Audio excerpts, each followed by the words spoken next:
Mayd qabri ku aasnaa muddo hal isbuuc ah ayaa la soo saaray kadib markii la ogaaday inuu khalad dhacay inta aan laga bixinin qaybta meydadka lagu keydiyo ee isbitaal ku yaalo dalka Nigeria. Nin Masiixi ah ayaa lagu aasay qabuuro loogu talagalay dadka Muslimiinta ah oo ku yaala gobolka waqooyiga Nigeria dhaca ee Kano. Sababta markii hore loogu aasay halkaas ayaa lagu sheegay in labada ruux oo aad isugu ekaa la isku khalday.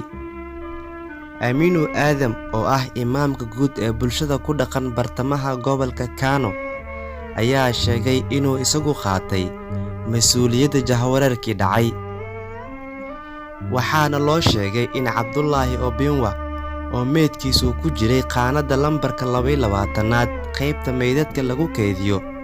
Markii aan aniga tagay inaan soo aqoonsadana Basil Ejinsi ayaa ila ekaaday Obinwa oo nala noolaa muddo 40 sano ah. Labadooduba waxay ahaayeen niman jir ahaan iyo dhirir ahaanba la isku soo qaban karo, garna ma lahayn, ayuu yiri Mr. Adam.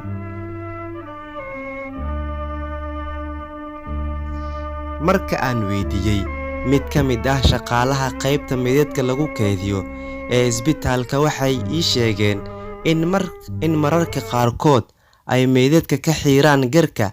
Marka waxaan isaga maleeyay inuu ahaa Obinwa, ayuu yiri. Qaladka dhacay ayaa laga war helay kadib markii qoyska Ejinsi ay tageen isbitaalka iyagoo qorsheynayay aaska wiilkooda geeriyooday. Kadibna waxay ogaadeen inuu meydkiisu maqan yahay.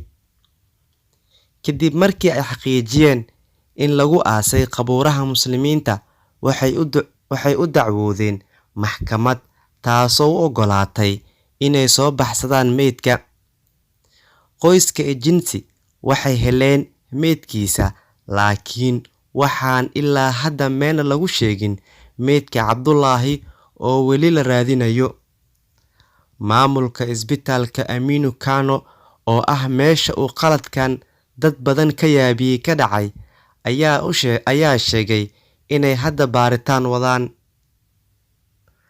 Fadlan muuqaalka share gareeya.